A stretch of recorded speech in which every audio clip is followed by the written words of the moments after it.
नमस्कार दोस्तों, आपके अपने YouTube चैनल साहित्य गंगा में आप सभी का बहुत बहुत हार्दिक अभिनंदन है। दोस्तों, आज मैं हिंदी के भक्तिकालीन सूफी कवि मलिक मोहम्मद जायसी और उनकी दो प्रसिद्ध पदों अर्थात कड़बक को लेकर उपस्थित हुई हूँ। तो आइए सबसे पहले वीडियो के इस भाग में हम जिन निम्न बिंदुओं पर प्रकाश डालेंगे उनको देख लें। सबसे पहले संक्षेप में हम कवि मलिक मोहम्मद जायसी का जीवन परिचय देखेंगे। तदुपरांत पद की व्याख्या और उसके बाद पाठ में आए कुछ महत्वपूर्ण प्रश्नों के उत्तर दिए जाएंगे। तो आइए संक्षेप में पहले कवि का जीवन परिचय देखते हैं। मलिक मोहम्मद जायसी। मलिक मोहम्मद जायसी का जन्म 15वीं सदी के उत्तरार्ध अनुमानतः 1492 में हुआ। जायसी का निधन अनुमानतः 1548 में हुआ। जायसी जी का निवास स्थान जायस कब्र अमेठी उत्तर प्रदेश है। पिता मलिक शेख ममरेश मलिक राजे असवरफ हैं। जायसी जी के गुरु सूफी संत शेख मोहिदी और सैयद अशरफ जहांगीर हैं।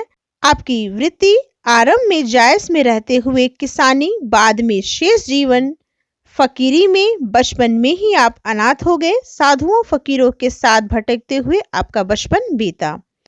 जायसी जी का व्यक्तित्व शारीरिक बनावट में वे चेचक के कारण रूपहीन तथा बाई आंख और कान से वंचित थे। मृदुभाषी, मनस्वी और स्वभाव से संत थे।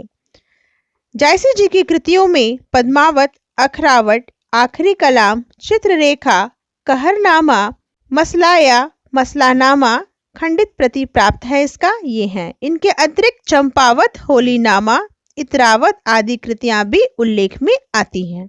तो दोस्तों, आइए अब पाठ में स्थित कड़बक के जो दो पद दिए गए हैं आपके पाठ्यक्रम में, उनको पढ़ के उनका भावार्थ देखते हैं। यहाँ प्रस्तुत दो कड़बक अर्थात दो पद जो हैं वो अलग अलग संकलित हैं। ये पद क्रमशः प्रारंभिक और अंतिम छत पद्मावत के हैं, किंतु कवि और काव्य की विशेषताओं को निरूपित करते हुए दोनों ही पद की व्याख्या अलग है। ये एक अद्वैत की व्यंजना करते हैं। प्रारंभिक पद स्तुति खंड से लिए गए हैं। पहले इस पद को पढ़ते हैं। एक नैन कवि मुहम्मद गुनी, सोई बिमोहा जेहि कवि सुनी। चांद जैस जग विधि अवतारा, दीन कलंक कीन उजियारा। जग सूझा एक ही नैनाहा, उवा सुख अस नखतन माहा। जो लही अम्बहि डाभ न होई, तो लही सुगंध बसाई न सोई। कीन समुद्र पानी जो खारा, तो अति भय असूज अपारा। जो सुमेरु तिरसूल विनाशा, भा कंचन गिरि लाग आकाशा। जो लही घरि कलंक न परा, कांच होई नहीं कंचन करा। एक नैन जस दर्पण औत ही निर्मल भाव, सब रूपवंत गही मुख जो वही कई चाव। तो दोस्तों, आइए सबसे पहले पद में स्थित कठिन शब्दों के अर्थ को देखें। गुणी अर्थात गुणी, गुणशाली। सोई अर्थात वही। जी अर्थात जिसने। जैस अर्थात जैसा। जग अर्थात संसार। विधि अर्थात ईश्वर। अवतारा अवतरण लिया, जन्म लिया। दीन अर्थात दिया। सूझा अर्थात देखा। उवा अर्थात उदित। सुख अर्थात शुक्र, शुक्र नाम का तारा ग्रह। नखतन माहा नक्षत्रों के बीच। जौलही जब तक। अम्बही अर्थात आम में। डाब अर्थात आम का नुकीलापन, फूटती हुई मंजरी। त्रिशूल अर्थात त्रिशूल। घड़ी अर्थात घड़िया, घड़िया जिसमें स्वर्णकार कोयले की आग सुलगाकर सोने को तपाकर खरा बनाते हैं। कलंक अर्थात कोयला। कांच अर्थात कच्ची धातु का कच्चा सोना। करा अर्थात खरा, कड़ा और कठोर। निर्मल अर्थात निर्मल, मैल से युक्त। पीर अर्थात पीड़ा। तो आइए अब भावार्थ देखें। प्रस्तुत पंक्तियां मलिक मोहम्मद जायसी द्वारा रचित महाकाव्य पद्मावत से ली गई हैं। यह पद्मावत का प्रारंभिक स्तुति खंड से लिया गया है। तो प्रथम कड़बक में कवि एक विनम्र स्वाभिमान के साथ अपनी रूपहीनता और एक आंख के अंधेपन को प्रकृति प्राप्त दृष्टांतों द्वारा महिमामंडित करते हुए रूप से अधिक अपने गुणों की ओर लोगों का, समाज का ध्यान खींचते हैं और इन गुणों के कारण ही पद्मावत जैसी मोहक काव्य की रचना हो सकी, यह बताने का प्रयास करते हैं। तो कवि कहते हैं कि एक नैन कवि मुहम्मद गुनी सोई बिमोहा जेई कभी सुनी। कवि कहते हैं कि एक नैन के होते हुए भी जायसी गुणी हैं, अर्थात गुणवान हैं, जो उन्होंने ऐसे काव्य की रचना की और जो भी उनकी काव्य को, उनकी रचना को सुनता है वो मोहित हो जाता है। सोई बिमोहा जे कभी सुनी, जो भी कवि या कोई भी उनकी रचना को सुनता है तो मोहित हो जाता है। चांद जैस जग विधि अवतारा दीन कलंक कीन उजियारा। कवि कहते हैं कि ईश्वर ने उन्हें चंद्रमा की तरह इस धरती पर उतारा है, अर्थात वे चांद के समान हैं। उन्हें चंद्रमा की तरह बता के कवि ने जिस गुण की ओर ध्यान को खींचने का और दुर्गुण को छिपाने का प्रयास किया है, वह कहते हैं कि दीन कलंक कीन उजियारा।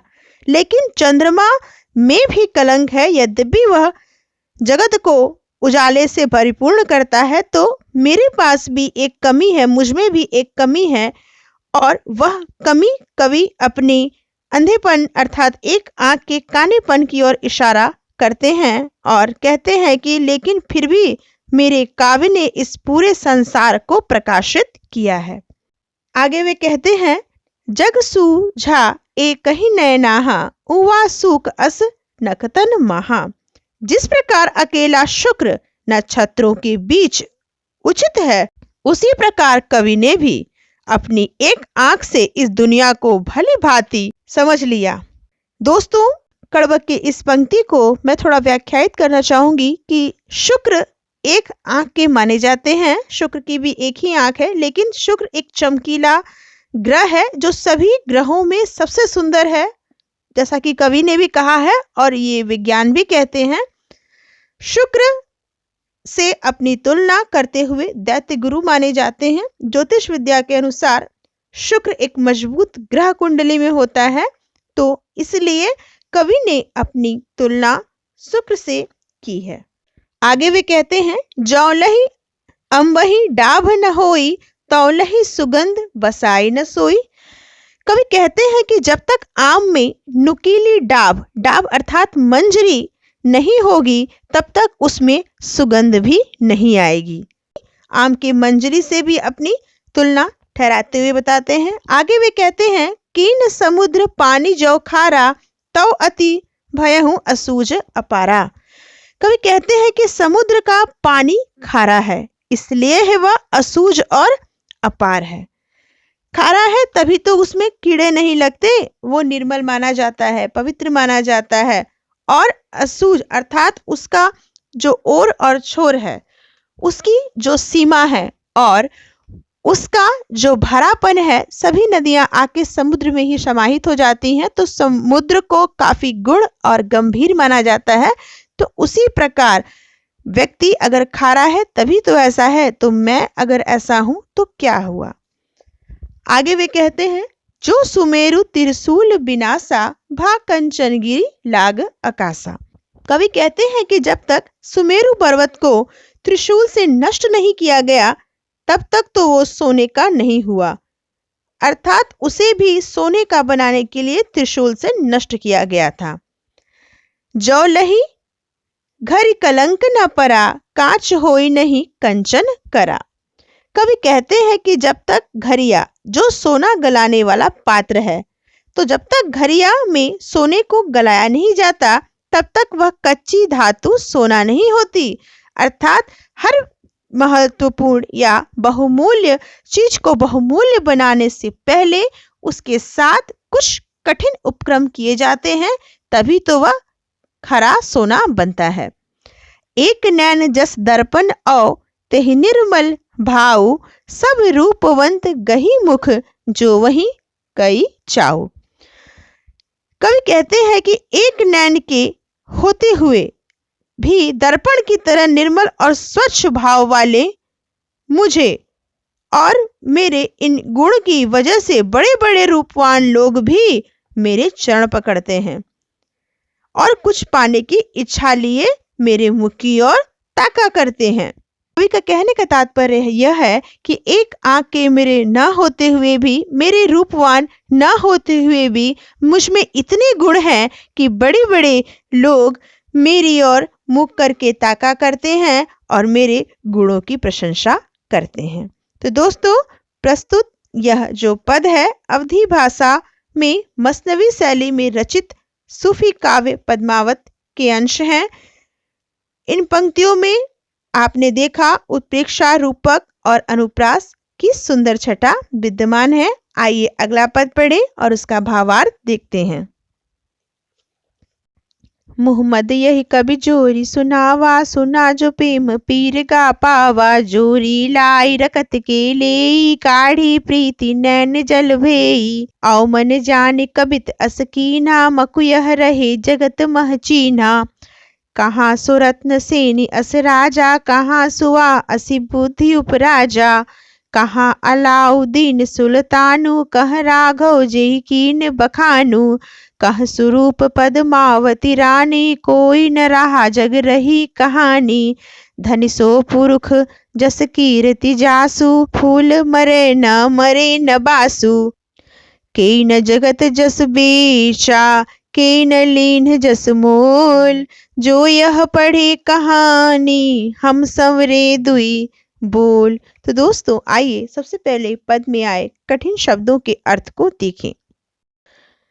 पीर अर्थात पीड़ा, रकत अर्थात रक्त, पीम अर्थात प्रेम, लेई अर्थात गोंद, मकु अर्थात मुझे, कीर्ति कीर्ति, की किसने, बेचा अर्थात बेचना।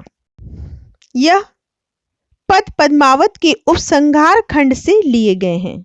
इसमें कवि ने अपने काव्य और उसकी कथा सृष्टि के बारे में बताया है। वे कहते हैं कि उन्होंने इसे रक्त की लेई लगाकर जोड़ा है जो गाढ़ी प्रीति के नैन जल में भिगोई हुई है। तो आइए अब इस पद को पढ़ें और इसका भावार्थ देखते हैं। कवि अपने काव्य के बारे में बताते हुए कहते हैं कि मैंने मोहम्मद यह कभी जोरी सुनावा, मैंने अपने स्वयं के बारे में कह रहे हैं, यह काव्य रचकर सुनाया, सुना जो प्रेम पीरगा पावा, और जिसने भी इसे सुना उसे प्रेम की पीड़ा का अनुभव हुआ है। आगे वे कहते हैं, जोरी लाई रकत के लेई, गाढ़ी प्रीति नैन जल भेई। मैंने इस काव्य को रक्त की लेई लगाकर जोड़ा है, रक्त अर्थात खून, तथा गाढ़ी प्रीति को आंसुओं के जल में भिगोया है। यह कवि के प्रेम की पराकाष्ठा है। आगे वे कहते हैं, औमन जाने कबित अस कीन्हा, मकुयह रहे जगत मह चीन्हा। कवि कहते हैं कि मैंने इस काव्य की रचना यह जानकर की कि मेरे ना रहने के बाद इस संसार में यह मेरी आखिरी निशानी होगी। कहाँ सो रत्न सेनी अस राजा, कहाँ सुआ असी बुद्धि उपराजा। कवि कहते हैं कि न वो रत्नसेन अब राजा रहा और न ही वह बुद्धिमान सुआ। कहाँ अलाउद्दीन सुल्तानु, कह राघव जय कीन बखानु। कवि कहते हैं अब न ही वह राघव चेतन है और न ही वह अलाउद्दीन, जिसके यश और कहानी मैं किसी से कहूं। कह स्वरूप पद्मावती रानी, कोई न रहा जग रही कहानी। और ना ही अब वह सुंदरी, परम सुंदरी पद्मावती रानी रही, उन पात्रों में से कोई न रहा, और अगर कोई रहा तो बस उन पर लिखी हुई कहानी रही। धनिसो पुरुष जस कीर्ति जासु, फूल मरे पे मरे न बासु। कवि कहते हैं कि वह पुरुष धन्य है जिसकी कीर्ति और प्रतिष्ठा इस संसार में है, उसी तरह वह जीवित है। जिस प्रकार पुष्प के मुरझा जाने पर भी पुष्प का सुगंध रह जाता है, तो मनुष्य के न रहने पर उसकी कीर्ति, उसका यश, उसका मान, उसका सम्मान समाज में जीवित रहकर आने वाली पीढ़ियों के बीच में उन्हें अवश्य ही जिंदा रखता है। केई न जगत जस बेचा, केई न लीन है जस मोल, जो यह पढ़ी कहानी हम सवरे दुई बोल। कवि कहते हैं कि इस संसार में यश न तो किसी ने बेचा है और न ही किसी ने खरीदा है। वे यह भी कहते हैं कि जो मेरे कलेजे के खून से रचित इस कहानी को पढ़ेगा वह हमें दो शब्दों में याद अवश्य रखेगा। कहने का तात्पर्य यह है कि अपने कर्म के फलस्वरूप ही मनुष्य को यश प्राप्त होता है। तो कवि ने अपने इस पुण्य रचना पद्मावत के प्रति लोगों का ध्यान आकर्षित करते हुए ये कहना चाहा है कि इस पद्मावत के जरिए लोग मुझे हमेशा याद रखेंगे। प्रस्तुत पद में अनुप्रास, रूपक, उत्प्रेक्षा अलंकार की सुंदर योजना है, भाषा अवधि है। तो आइए अब पाठ में आए कुछ प्रश्नों के उत्तर को देखें। कवि ने अपनी एक आंख की तुलना दर्पण से क्यों की है? कवि का मानना है कि जिस प्रकार दर्पण में किसी भी मनुष्य के प्रतिबिंब को देखा जा सकता है, उसकी छवि को देखा जा सकता है, तो मेरी एक आंख ही पर्याप्त है इस संसार को देखने के लिए। एक नैन जस दर्पण औ तेहि निर्मल भाव। वे अपने एक नेत्र को दर्पण के समान ही मानते हैं जिससे वे किसी को भी देख लेते हैं। अर्थात यहाँ कवि ने लक्षणा के माध्यम से बताने का प्रयास किया है कि किसी भी व्यक्ति के स्वभाव को देखने के लिए मेरा एक आंख ही पर्याप्त है। तो आइए अगला प्रश्न देखें। पहले कड़बक में कलंक, कांच और कंचन से क्या तात्पर्य है? पहले कड़बक में कवि ने कलंक अर्थात चंद्रमा में स्थित कलंक से अपने एक आंख न होने और कुरूपता की ओर इशारा किया है। कांच से कवि ने बताया है कि जिस प्रकार कांच में कोई अपने प्रतिबिंब को देख लेता है, उसी प्रकार मेरी आंख भी दर्पण के समान है। कंचन से तात्पर्य घर या अर्थात सोना है। पहले कड़बक में व्यंजित जायसी के आत्मविश्वास का परिचय अपने शब्दों में दें। तो दोस्तों, जायसी का आत्मविश्वास क्या कम है कि उन्होंने सारे संसार को इतने सुंदर सुंदर काव्य से अवगत कराया। उनका मानना था कि वे एक नैन के होते हुए भी इतने गुणी हैं कि सभी उनके काव्य को सुनकर विमोहित हो जाएं, अर्थात मोहित हो जाएं। जैसे चांद सबको प्रकाशित करता है, वैसे कवि का काव्य इस संसार को प्रकाशित करेगा। यद्यपि चांद में भी कलंक है, तथापि कवि में भी कुछ कमियां हैं शारीरिक बनावट में। तो कवि ने उन कमियों को ढकते हुए अपने गुण और प्रतिभा से, आत्मविश्वास से लोगों को चकाचौंध किया। इतना ही नहीं, उन्होंने शुक्र तारे से भी अपनी तुलना की। कवि ने किस रूप में स्वयं को याद रखे जाने की इच्छा व्यक्त की है, उनकी इस इच्छा का मर्म बताएं।